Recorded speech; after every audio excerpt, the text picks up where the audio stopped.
I was still wearing my company badge when I found my son collapsed at the front door. Face drained of color. Breathing shallow. Fingers curled inward like he tried to shield himself from something he couldn't escape. And there he was. My brother, no, the man I used to call my brother. Leaning against the hallway wall, relaxed, almost bored. Just disciplined him, he said, like he was talking about dusting furniture. My parents emerged from the living room. Their faces were stone. He deserved it, my mother said. My father didn't even look at my son. He looked at me, waiting, daring me to object. My hands trembled, not with panic but with calculation. I called emergency services. When the medic arrived, he knelt beside my son, checked his pulse, his pupils. Then he looked up at my brother and froze. "Ma'am, is that really your brother?" he whispered. He didn't finish the thought. He didn't need to. Something was wrong with who that man really was. And in that moment, everything snapped into alignment. I used to worship him. We were only 2 years apart. He was the golden one, the pride, the miracle, the child my parents adored. I learned early that my role was admiration. He played his part perfectly. Protector, mentor, the one who always knew best. He held my shoulders when I cried. Told me the world was cruel but family wasn't. I believed him. I believed all of them. But masks only survive until someone looks too closely. It began with my son. Bruises he tried to hide. Flinches when someone knocked at the door. He refused to stay alone with my brother. Not even for a minute. Did something happen? I asked. He always shook his head too quickly. Children think silence keeps peace. Then I saw it. My son stepping aside when my brother approached. No child does that unless fear has taught them choreography.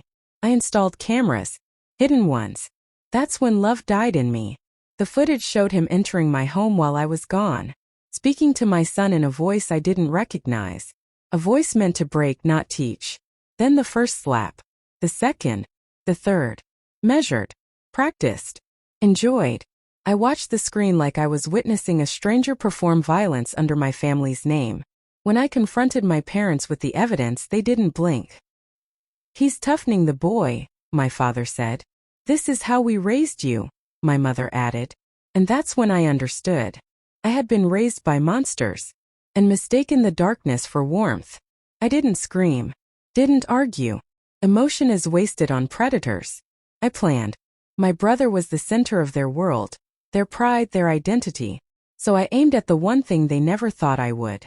The truth. The medic's hesitation that night only confirmed what I already suspected. First move. I had the medic document everything. Injuries, patterns, timestamps. Second move. I took my son to a child psychologist, building a professional trail.